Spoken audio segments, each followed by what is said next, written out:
A lot of people think you can't do effective marketing until you've spent a lot of time and money on a detailed marketing plan. That's what I thought when I first started working in marketing, because it's what everyone said and it's what everyone seemed to do. Every book I read, every course I went on, they all said the same thing, teaching me how to spend a lot of time making a marketing plan and why this was so important that I did this. Now, there are two assumptions here. So the first thing is that you need a marketing plan if you want your marketing to be effective. And the second thing is that you need to spend a lot of time on and money, or time or money, depending on whether you're going to do it yourself, on making that plan. So let's look at these two things one by one, because they're actually different. So first of all, do you really need a marketing plan? I mean, it takes time to make, and surely when that time you better spend actually doing some marketing. Because so what we do is, instead of making a plan, we sit down and think, okay, I'm going to do some marketing. I've got a few hours to do some marketing today. Should I write a blog first, or should I need to update my website, or no, I need to get started running those ads. That's probably going to make the biggest impact. Or, oh, actually, I need to write that case study too. And hang on, I can't do any of those until I've done this other thing. And, maybe I should just write some social media posts, get my name out there more. Does that sound familiar? I felt like that. Have you ever felt like that? It's this overwhelm, isn't it? It's that overwhelm of, I've got so many ideas, I don't know where to start. What's going to bring in the most sales? What's actually going to deliver sales? Because that's what marketing is all about. What's actually going to deliver sales? What's going to be a complete waste of time and money? And this is where a marketing plan comes in, because I've tried running my business both ways. Without a marketing plan, I have to rely on my gut to decide what I should do to grow my business. And I don't know about you, but my gut feelings are pretty inconsistent. One day they're telling me I should do case studies, that's going to make the biggest impact. And the next day my gut says, oh no, I should really write some blogs. And the next day my gut says, oh, I should do some social media. It's really inconsistent. And people call me a marketing expert. So when I have a marketing plan, it means I can park all of those ideas and I can just focus on the one thing I know is going to make the biggest difference to my sales right now. Think of it as like batch cooking your marketing decisions. Once you've got a strategy in place, the vast majority of your marketing becomes easy, because you don't have to think through every little decision. Those decisions have already been made and they're based on logical, robust rationale. You know what to post on social media because you know who you want to talk to and what you want to say to them. You know what they're going to be interested in, what they want to hear. And you know where to advertise and what to say. And when someone calls you up with a great marketing opportunity, you'll quickly be able to decide if it fits in with the rest of your marketing and if it's going to deliver a return on investment, or actually if it'll be a complete waste of money. So it takes me a couple of hours on a Sunday afternoon to batch cook all my meals for the week. It's a bit of a time investment, but if I get them all going at the same time, and if I make all my meals from scratch every evening, then the total amount of time that I would spend on cooking would probably be like 2 or 3 times as much. And because I've batch cooked and planned my meals in advance, my weekday evenings are much more efficient because I'm not deciding what to cook and I'm not like chopping veg and stuff. And in the same way, it takes time to set the strategy and make a plan, but it makes all of the rest of my marketing so much more efficient for the rest of the quarter or however long I'm planning for. So it might be a time investment up front, but the rest of the months afterwards are really efficient because of that time investment. The other benefit of batch cooking is that I can make sure my family has a balanced diet, a healthy diet. So instead of realizing too late that we're eating pasta for the 3rd night in a row because I've been really busy and I haven't been thinking. So, and in the same way, if I have a strategy and a plan, I can make sure I've got a good balance of the different marketing activities that I need to have going on. And I don't forget a really important ingredient to my marketing when other urgent activities are taking up my time and attention. So I think we're probably agreed that we need a marketing plan, but they take so long. They take such a long time to write, and that, if I get someone else to do that, it's going to cost me loads of money and time. Actually, the time's probably worse. But so let's challenge that.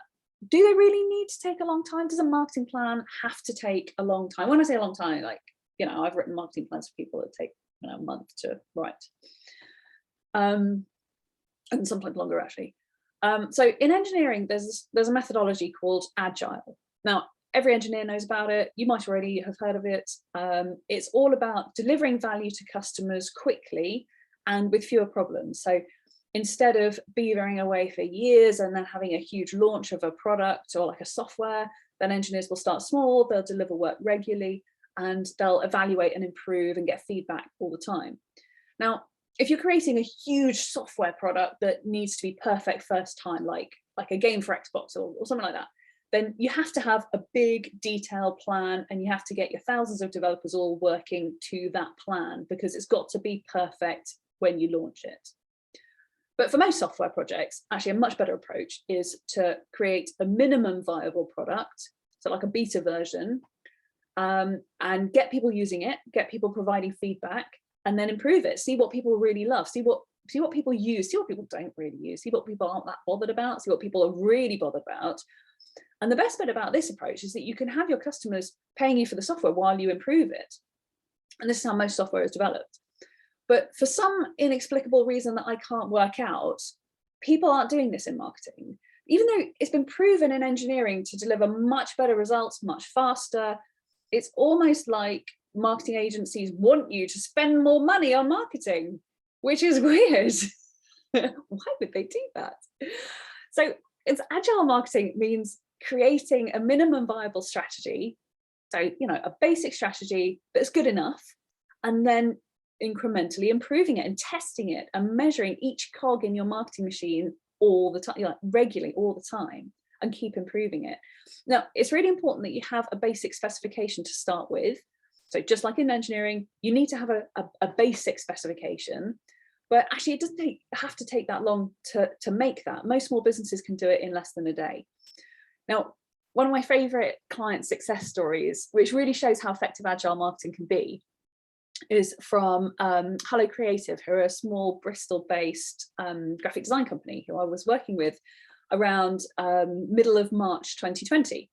And we just created a 90-day marketing plan. Everyone on the team had a really clear idea of exactly what they were going to do and how to achieve their 90-day goals. Brilliant, great. Then 2 weeks later, the whole world turned upside down with the first COVID-19 lockdown. So we had a call booked in for the following week, and I'll be honest with you, I was expecting them to say that they'd thrown the whole plan out the window. And because, I've been speaking to people, a lot of business owners that week, who were completely overwhelmed and panicked by all the restrictions and the changes to their business, working from home, furlough, all this chaos. I was expecting Hello Creative, when I phoned them, to be in chaos. But actually they were calm, because they had a plan in place and they knew exactly who their ideal client was. It was actually easy for them to quickly pivot their marketing plan. So instead of creating the content that they had originally planned, which was no longer relevant, they started creating content that was relevant to their ideal customer in that moment of chaos and change. And they were able to create marketing that showed their customers how they could help right now, because they had a strategy behind, in place that they could just sort of pivot on. So the themes of the content changed, that they had planned, but the steps in creating that content stayed the same. So because they had spent that time on their strategy in advance, they knew the pieces of the puzzle that they needed to work on. They could adapt their tactics while staying on track with their overall goal and their overall strategy. So I think they only spent about an hour or so working out what their ideal customers' biggest problems and concerns were in the face of lockdown, and what they needed to hear in that moment to be reassured. So they were able to quickly create content that really resonated with their ideal customer.